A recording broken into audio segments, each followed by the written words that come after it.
We're between Loch Lochy and Loch Arkaig on the track above the Witches Cauldron, and there's actually a really beautiful example of a brittle fault here.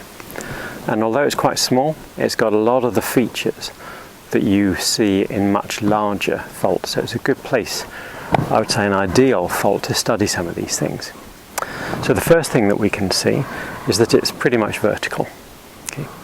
So that, in the classification of faults, normally when you have something vertical, it normally means that the motion is horizontal, strike slip motion, and you can hear about that in my 1 minute plus the 3 types of fault.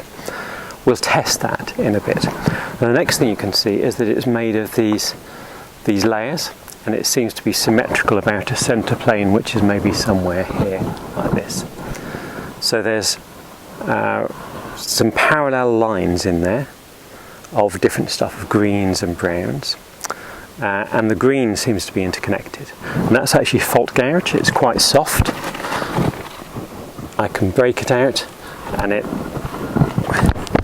relatively muddy, so it's very soft material. So that's ground up material.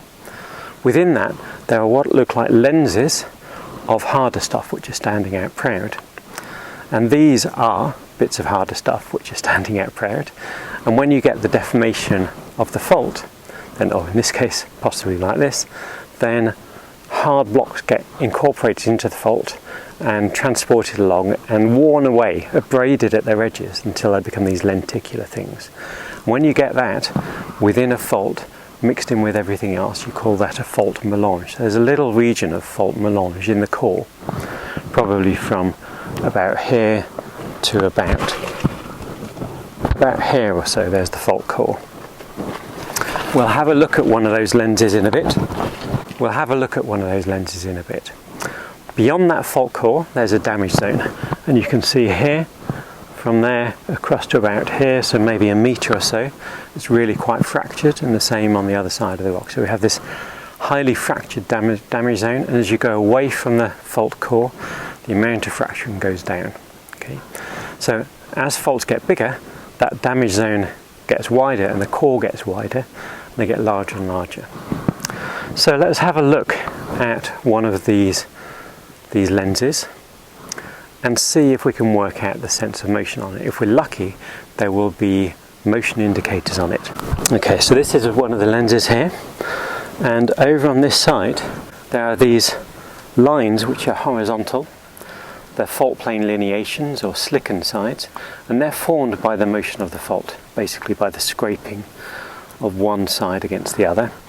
And sometimes you get fibrous crystals growing on that surface. And that's what we have here, so we can actually work out the motion.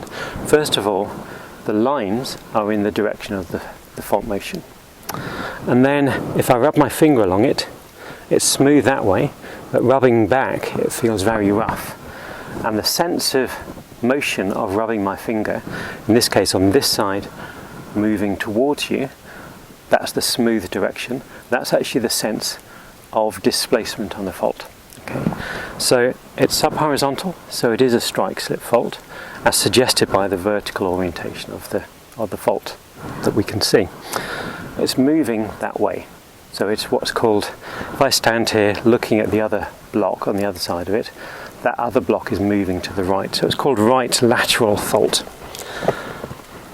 And this orientation is pretty much east-west.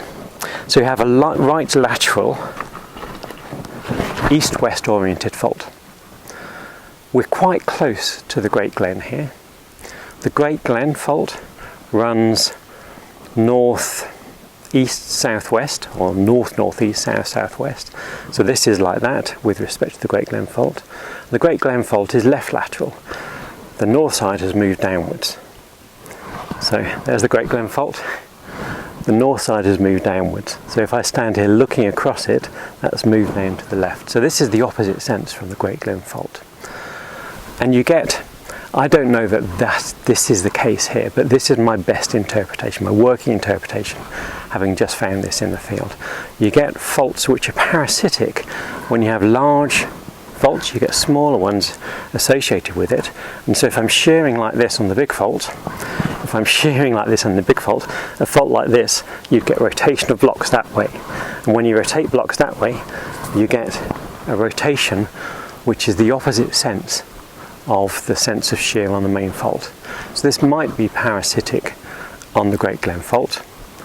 That's my working interpretation, but it's definitely a right lateral strike slip fault, which shows all of these nice features, these harder parts, these harder lenses which stand out proud, the highly deformed, broken up stuff in between where most of the shear is accommodated, and this melange style of deformation.